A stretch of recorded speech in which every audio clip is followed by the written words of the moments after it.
Today we're going to look at a study that I briefly mentioned in my video, Should We Train to Failure? At the time I could only get a copy of the abstract, but thanks to a subscriber named Andrew, I now have the full study. The reason this study got my interest is it was done on older men, and it came to the conclusion that volume is more important than training to failure when it comes to older weight training men. Now we're going to take a closer look at this study and see how we might be able to use this information to benefit us in our own training. This was a 12-week study involving 52 healthy men. These men were older with the average age of 66. The youngest participant was 61, so a little older than me, but I am going to get there one day. Now, none of them had done any training for at least 3 months before the study, and the impression I got is they were essentially untrained men. But that doesn't matter, because we can get fit and build muscle at any age. This is where it got interesting. They broke them into 3 groups. The first group trained their legs using the leg press and leg extension machine to failure for 2 sets. The second group did 50% of the repetitions to failure for 2 sets. And the third and final group did 50% of the repetitions to failure, but they did this for 4 sets, essentially equaling the volume of the group that trained to failure. Now they did these exercises as part of a full body workout done twice a week, after which they did a cardio session. With this information alone, I would have concluded that the 2 sets to failure group would have had the best muscle growth and strength gains. On a side note, all of the men in this study lost body fat, with the most body fat being lost by the 4-set group. Their body fat percentage went down on average 1.4% over the course of the study. Their diet wasn't tracked, but all the participants were told not to change their eating habits from how they were eating before the study started, so this body fat loss would have been without changing their diet. One of the things they did in this study that I really liked is they made it progressive. Every 4 weeks they would increase the weight with all 4 groups.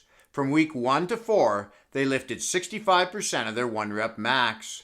Weeks 5 to 8, they lifted 70% plus an additional 5% to take into consideration the participants' increase in 1 rep max strength.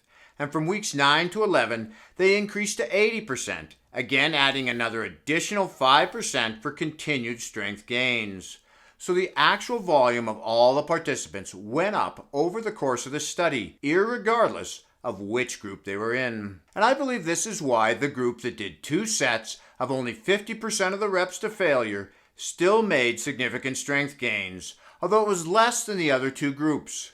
When it came to muscle growth, the trained to failure group and the group that did 4 sets at 50% of the reps excelled, building almost the same amount of muscle size with close to equal strength gains, whereas the 2 sets of 50% reps had no significant increase in muscle growth. I would have thought that the 2 sets to failure group would have done better as the volume was equal and they would have gone into the most effective rep range for building muscle, which is those last few reps before failure.